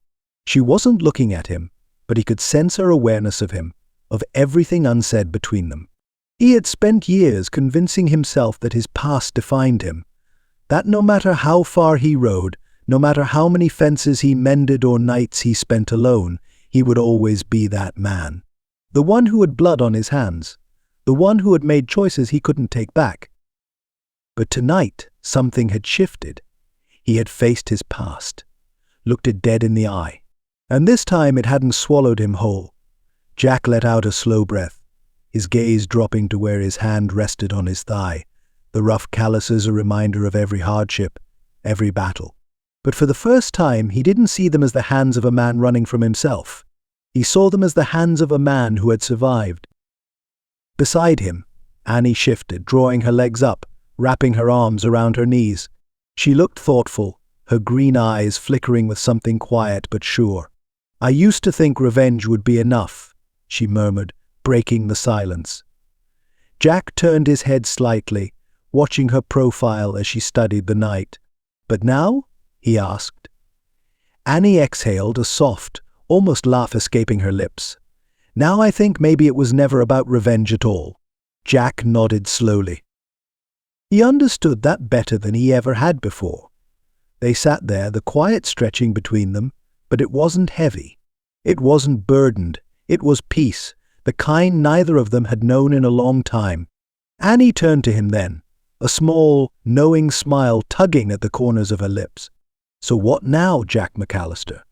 Jack met her gaze, and for the first time in years, he didn't feel the weight of uncertainty pressing down on him. He saw a road ahead, one he wasn't afraid to walk. His lips quirked in response, his voice steady. "Guess we find out." And just like that, the past no longer held them captive. The future belonged to them now. The trail stretched wide before them, the earth still damp from the storm, the scent of rain-soaked sage drifting in the breeze. The sky had cleared to a pale blue, soft streaks of gold stretching across the horizon as the morning sun cast long shadows over the land. Jack rode at the front of the group, Bandit moving with an easy gait beneath him. The soreness in his ribs was a dull ache now, a reminder of the fight they'd left behind. He glanced to his right, where Annie rode in quiet contemplation, her dark hair catching the light as she absently twisted the reins in her hands. They hadn't spoken much since leaving the mine, not because there was nothing to say, but because words weren't necessary yet. The silence wasn't heavy, it was understanding. A shared knowing that they had come through something together, something neither of them would ever be the same after. Behind them, Maria and Elias rode at a slight distance, the former casting sharp glances at their surroundings, ever watchful, while Elias whistled an off-key tune, his usual charm muted but not absent. The land around them shifted as they moved. Gone were the jagged rocks and shadowed cliffs, replaced by the familiar dust-packed trails leading towards Silver Mesa. The closer they got, the more Jack felt the weight of everything that had happened settle deeper into his bones. Annie must have sensed his thoughts because she spoke, her voice soft but steady. "Does it feel different to you?" Jack turned toward her, brow lifting. "What?" "Going back," she said, shifting slightly in the saddle. "I thought I'd feel relief. Like I'd finally left something behind. But it doesn't feel like that." Jack looked ahead again, his grip tightening slightly on the reins. "Because we ain't the same people who left." Annie was quiet for a moment, then nodded. "No," she murmured. "We're not." Jack exhaled, tipping his hat back slightly as he glanced at her again. "So what now?" She smiled faintly, a hint of something lighter, something hopeful touching her features.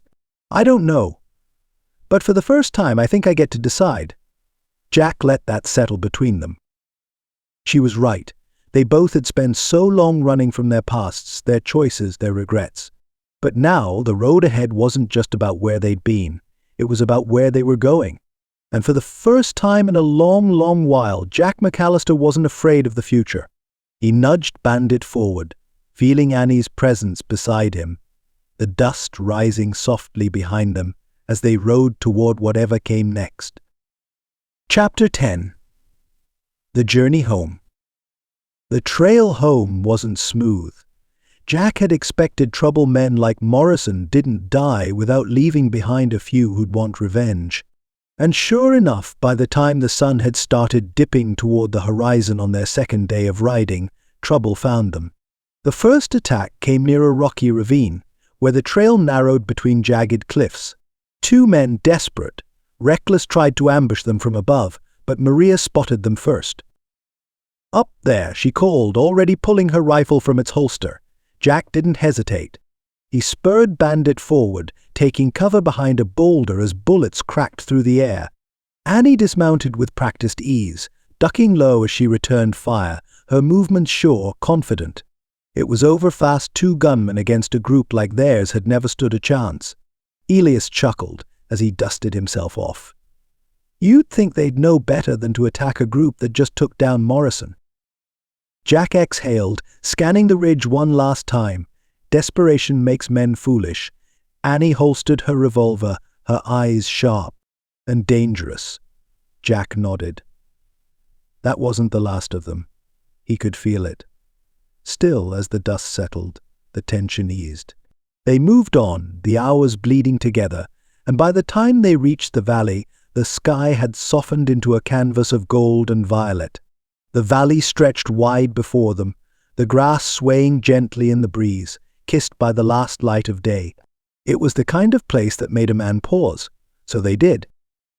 They made camp beneath an old cottonwood, the fire crackling low as they sat together, weary but whole. Maria leaned back against her saddle, shaking her head.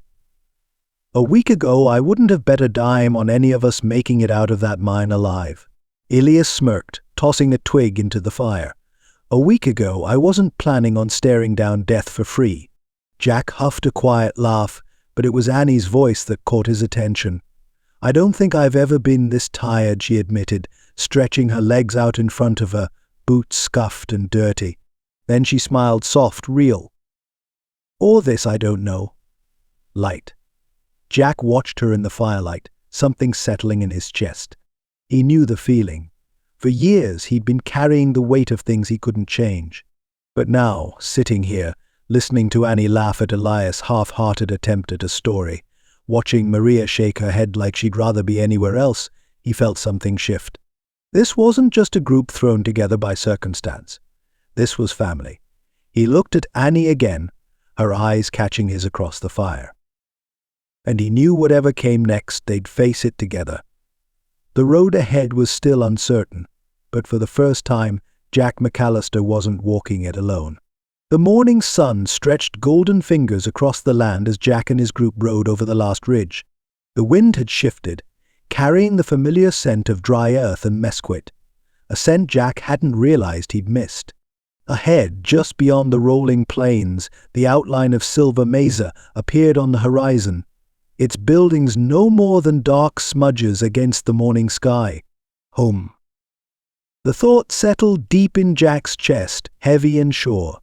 He'd spent years riding in and out of places just like this, always leaving before the dust of his past could settle. But this time felt different. This time he wasn't returning as the same man who'd once kept to the shadows. Beside him, Annie exhaled softly. Jack glanced her way, watching the way her green eyes lingered on the distant town. "Feels strange," she murmured. Jack tilted his head. "What does? Coming back?" She hesitated, her fingers tightening around the reins. "For the first time in a long while, I don't feel like I'm running. But I don't know what comes next." Jack understood that better than she knew. "We figure it out," he said simply. She turned toward him, something warm flickering behind her guarded gaze. "Together?" Jack met her eyes, and for the first time in years the answer came easy.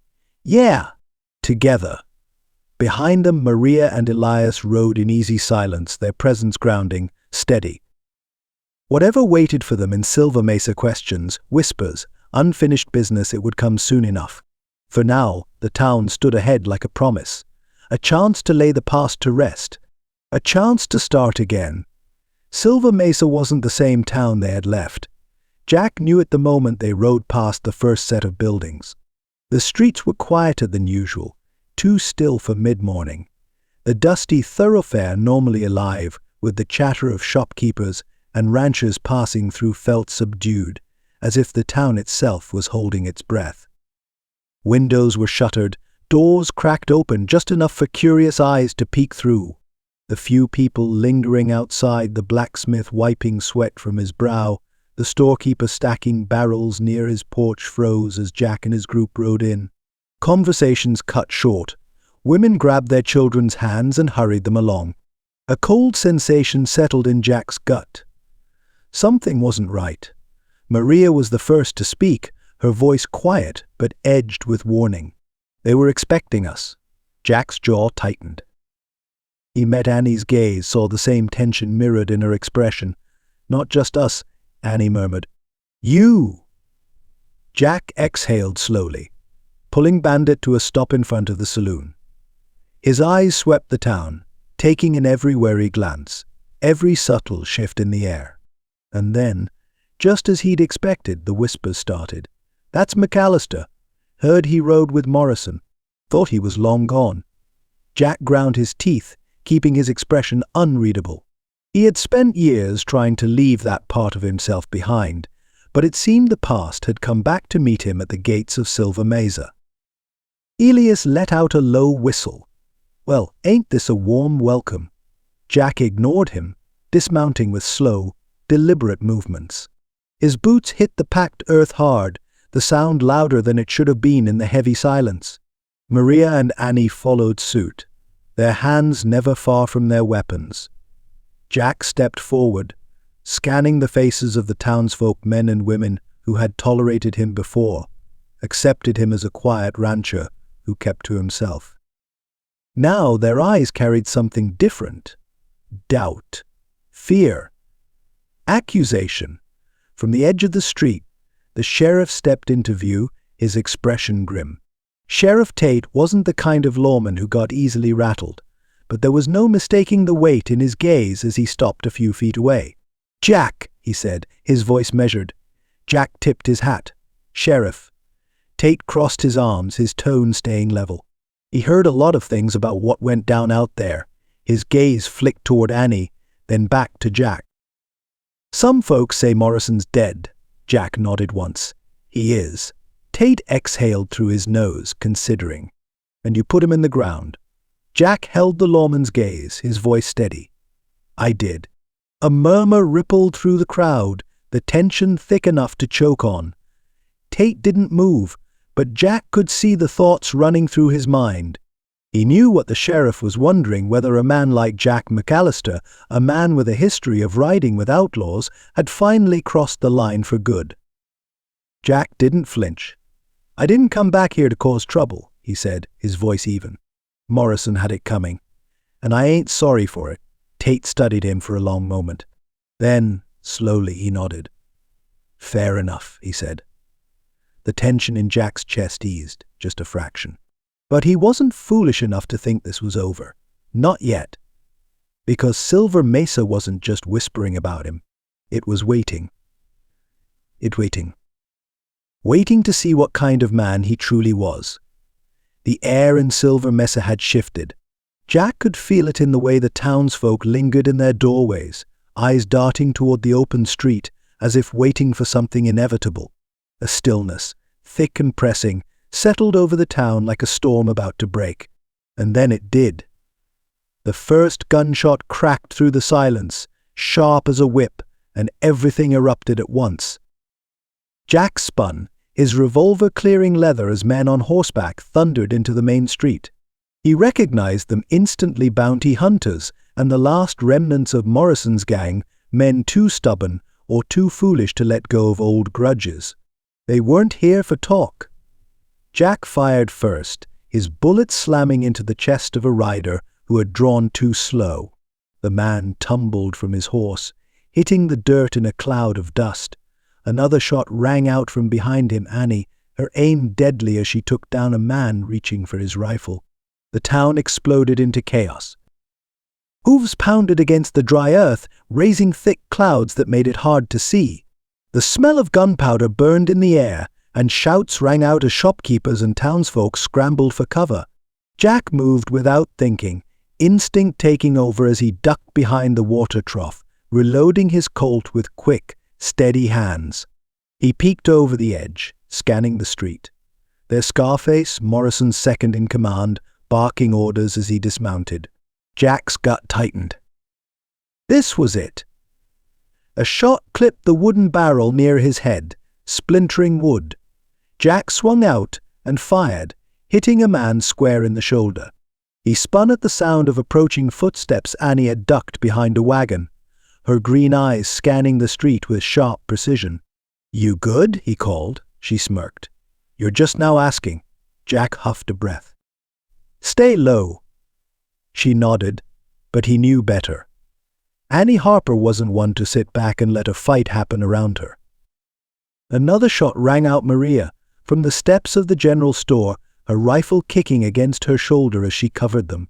Across the street, Elias took cover behind a stack of crates, cursing under his breath as he took careful shots between dodging bullets. Jack turned his attention back to the fight, his grip tightening on his gun. Scarface had spotted him. Their eyes met across the dusty street, and for a split second, the world slowed. Jack didn't wait for an invitation. He stepped out into the open, revolver raised, heart steady. Scarface grinned, a cruel, knowing thing. "Always knew you didn't have it in you to stay quiet, McAllister." Jack's jaw clenched. "And I always knew you were too damn dumb to know when to walk away." Scarface's grin faltered. His hand twitched toward his holster. Jack didn't give him the chance. His gun fired, the shot clean, final. Scarface staggered, clutching his chest as he crumpled to his knees. And just like that, it was over. The last of Morrison's men saw it happen, saw Scarface fall, and whatever fight they had left drained out of them. One by one, they dropped their weapons. The dust settled. The gunfire stopped. Jack let out a slow breath, his body still tensed for a fight that was no longer there. The town was silent again. Then, from the saloon, someone stepped forward, Sheriff Tate. He scanned the wreckage, the bodies in the dirt, and then his gaze landed on Jack. For a long moment, no one spoke. Then Tate nodded once. "About damn time." A chuckle rippled through the gathered crowd. Jack exhaled, his shoulders finally easing. Beside him, Annie let out a breath, her fingers still curled around the grip of her gun. Jack glanced at her, and when their eyes met, he knew whatever came next, they'd face it together. Silver Mesa had seen its share of blood that day. But maybe, just maybe, it had also seen the beginning of something new. The dust hung in the air like a ghost, slow to settle, reluctant to fade. Jack stood in the middle of the street, his revolver still in his grip, the metal warm from the fight. His breath was measured, steady, though his pulse had yet to slow. Around him, Silver Mesa stirred back to life, shopkeepers stepping cautiously from their doorways, townsfolk exchanging wide-eyed glances, the weight of fear beginning to lift. It was over. Scarface was dead. Morrison's men had either fallen or fled. The one that had chased him for so long lay bleeding in the dirt, and Jack McAllister was still standing. Across the street, Annie was watching him. Her dark hair clung to her face in damp strands, dust streaking her cheek. She looked just as battle-worn as he felt, but her green eyes, God help him, those eyes held something he hadn't seen in them before. Relief. She stepped toward him, slow and sure, her gaze locked onto his. And just like that, everything else the town, the whispers, the past faded into nothing. Jack swallowed hard, lowering his gun, his fingers flexing like they didn't quite know what to do now that the fight was done. Annie stopped just a breath away, close enough that he could see the faint tremble in her hands before she clenched them into fists. For a moment, neither of them spoke. Then, finally, she whispered, "You did it." Jack let out a slow breath, something uncoiling deep in his chest. "No," he murmured, "we did." Annie exhaled a soft, almost disbelieving laugh, shaking her head. "I spent so long thinking this fight, my fight, was the only thing keeping me going." Her gaze flicked to his, hesitant but open. "But now I think maybe it wasn't about fighting at all." Jack reached for her then, slow and steady, like a man stepping into the light after too many years in the dark. His fingers brushed over the back of her hand, warm and real. What was it about? She tilted her head, searching his face, and then just barely smiled, finding something worth standing still for. Jack went still. Because damn, that was it, wasn't it? He had spent years running. From his past, from his name, from the weight of his own regrets. He had convinced himself that a man like him didn't get second chances, that redemption was a thing earned in solitude, not in the company of others. But Annie Harper had never been one to let a man hide from himself. And standing here in the middle of the street where he had once believed his past would bury him, he realized something. He wasn't lost anymore. He was home. Jack tightened his grip on Annie's hand, his thumb brushing over her knuckles. "Then I reckon it's a good thing I don't plan on going anywhere." Her breath caught just barely, but before she could say anything, before either of them could take another step toward whatever came next, Elias let out a loud, exaggerated sigh from the saloon steps. "Are they going to kiss or what?" Maria swatted his arm. "Give him a minute, for God's sake." Laughter rippled through the street low, uncertain but real. The tension that had held Silver Mesa in its grip began to ease. Jack huffed a quiet chuckle, shaking his head. "Damn fool," he muttered. Annie grinned. And just like that, the past was done. The future, whatever it held, was theirs for the taking. Chapter 12. A New Dawn. The first light of morning stretched over Silver Mesa, casting soft gold across the rooftops and painting long shadows through the dusty streets. The storm of yesterday, the fight, the blood, the gunfire had passed, leaving behind something fragile, something new.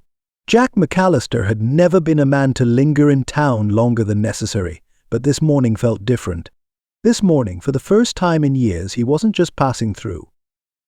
He stood just outside the boarding house, his hat tucked beneath one arm, the stiffness in his ribs reminding him that survival always came at a cost. But for once, the ache wasn't just from wounds, it was from something deeper, something healing. Beside him, Annie stepped out onto the wooden porch, tucking a strand of hair behind her ear.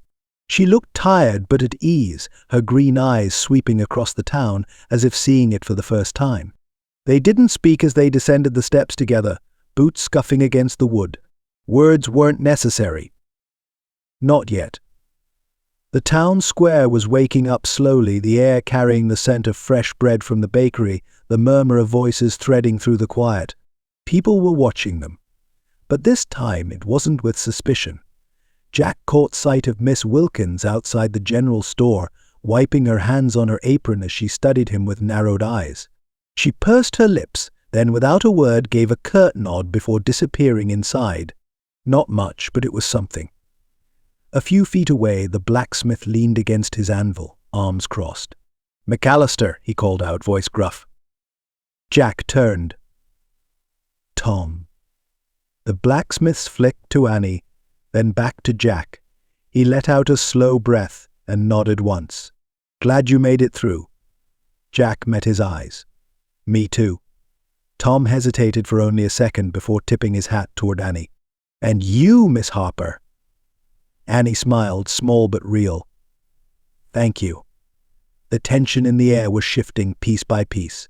Where once there had been doubt, now there was something else. Acceptance. Maybe even a sliver of respect. Elias and Maria strolled up behind them, Elias stretching his arms with a dramatic yawn. "Well, would you look at that?" he drawled, grinning. Silver Mesa finally realized Jack McAllister ain't the devil after all. Maria rolled her eyes. "It's about time." Jack exhaled a quiet laugh, shaking his head. Then he glanced at Annie. She was watching him, her eyes warm, her lips curving just slightly. There was something in her gaze that made his chest tighten, not fear, not hesitation. Something sure. Something that felt like home. Jack reached for her hand, slow and certain, lacing his fingers through hers. She squeezed back. Silver Mesa would always be a town with ghosts, but today, in the golden hush of morning, it wasn't just a place of old grudges and past sins. It was a place of second chances, and for the first time, Jack McAllister wasn't just a man running from his past. He was a man walking toward his future. The scent of fresh bread and roasted meat drifted through the air, carried on the warm evening breeze. Silver Mesa had gathered, not in fear or quiet suspicion, but in something Jack McAllister had never expected: celebration. It wasn't a grand affair, nothing flashy or extravagant. Just a long set of tables, stretched down the middle of the town square, lanterns swaying overhead, their soft glow flickering in the twilight. Women bustled between the tables, setting down bowls of stew and thick slices of cornbread, laughter mingling with the steady hum of conversation. Jack stood at the edge of it all, watching. A month ago, he wouldn't have believed this moment possible. A month ago, he would have been halfway to nowhere by now, keeping to himself, avoiding towns that looked at him with anything but caution. But tonight things were different. Tonight, people didn't look at him like a man with a past too dark to escape. They looked at him like he belonged. Beside him, Annie reached for a plate, passing it to a young boy who beamed up at her before running back to his family. Her laughter, soft and full, sent something warm curling through Jack's chest. She caught him watching and lifted a brow. "You gonna stand there brooding all night, McAllister, or are you actually going to enjoy yourself?" Jack smirked, shaking his head. "Didn't realize I was brooding." She handed him a hunk of warm bread. "You always are." He took it without protest, letting the simple comfort of the moment settle in his bones. At the far end of the square, Sheriff Tate stood, clearing his throat to quiet the murmuring crowd. "Been a long time since we had reason to celebrate," he said, his voice steady. "Silver Mesa's been through its share of hard times. And we ain't perfect, not by a long shot. But what happened here, what Jack McAllister and his people did, proved something important." He looked around, his gaze landing on Jack. "A man's past don't got to be his future, and a town's got the right to change its mind." A ripple of agreement passed through the crowd, murmurs of approval, a few nods from men Jack had never thought would give him the time of day.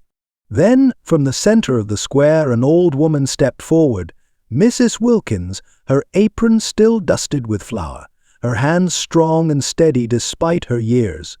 In her arms, she held a small sapling, no taller than a child, its thin branches swaying in the breeze.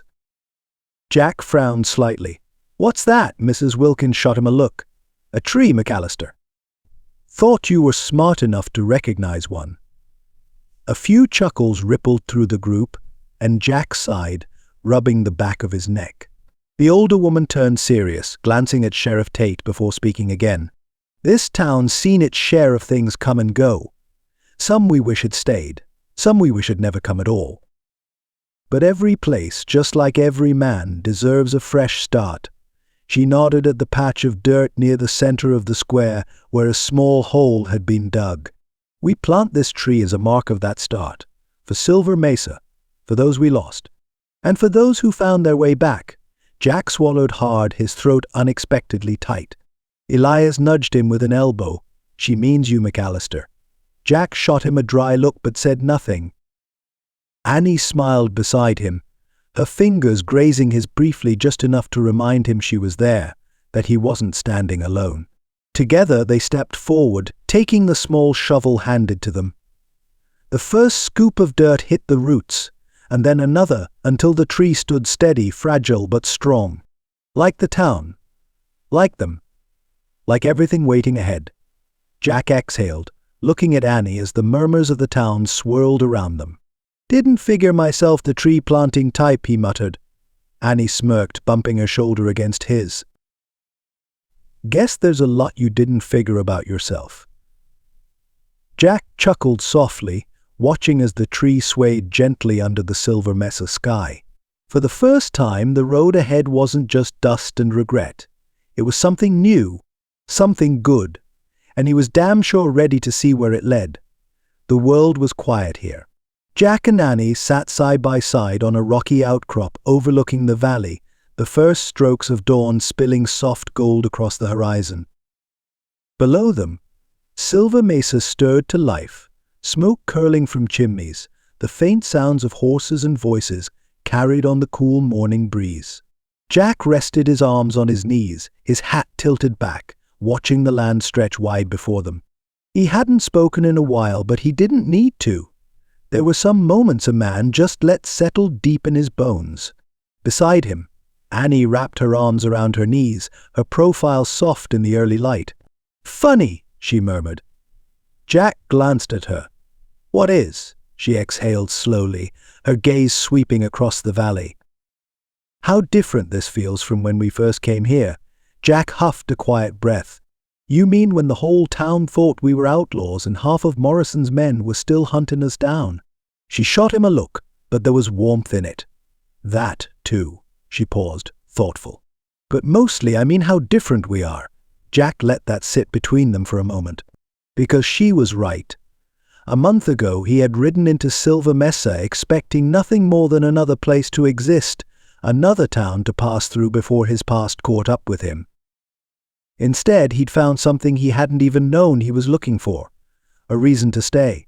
Annie turned to him then, studying him the way she always did, like she could see past the quiet, past the things he still carried, straight to the man he was trying to become. "Do you think we've finally outrun the past?" Jack didn't answer right away. He reached down, picking up a small stone and rolling it between his fingers, feeling its weight. "No," he said finally, "I don't reckon a man ever really outruns it." Annie tilted her head, waiting. Jack turned the stone over once more, then flicked it toward the valley, watching it disappear into the grass below. "But I think maybe we ain't meant to." He met her gaze. "Maybe we just learn how to carry it different." Her breath caught just barely, but he saw it. Then, slowly, she smiled. Jack shifted, reaching for her hand, his fingers sliding over hers, warm and sure. "You still want that new start?" he asked quietly. Annie squeezed his hand, her green eyes full of something steady, something real. "Yeah," she murmured. "And I want it with you." Jack swallowed, something fierce and undeniable settling in his chest. For the first time, he wasn't just surviving. He was living. He lifted her hand to his lips, pressing a slow, reverent kiss against her knuckles. The sun crested the horizon, spilling light over the land, over them. The past hadn't disappeared. The scars they carried hadn't faded. But they weren't running anymore. They had found something stronger. Something worth staying for. Something worth building. And as they sat there, watching the dawn break over Silver Mesa, Jack McAllister knew this was just the beginning. The years passed, as years do, carrying with them the echoes of gunfire, the hush of whispered fears, and the quiet steps of redemption. But in Silver Mesa, there was one story that never faded, the story of Jack McAllister and Annie Harper. Ask anyone in town, and they'll tell you how a man with a haunted past, and a woman with secrets too heavy to bear stood against the storm and came out the other side. How they planted their roots in a place that once held nothing but suspicion for them, turning it into a home. How they proved that redemption wasn't something a man had to earn alone, but something found in the love he was brave enough to hold on to. Some say you can still see them on the ridge at sunrise, just beyond the valley where the land stretches wide and golden. That's where Jack built their ranch, a place where wild horses ran free, where the past didn't carry the weight it once did, and where love was not something to be lost, but something to be lived. The town changed with them. Silver Mesa, once a place known for its ghosts, became a town that welcomed second chances. Folks stopped whispering about old grudges and started talking about new beginnings. And in the center of town, beneath the broad shade of a strong, steady tree, the very one they planted on the night of their return, children play, and lovers sit, and old men lean against its trunk, tipping their hats as they tell the tale once more. Because if there's one thing Silver Mesa learned from Jack and Annie, it's this: the past may shape a man, but it doesn't have to define him. And even the darkest roads can lead home. The end.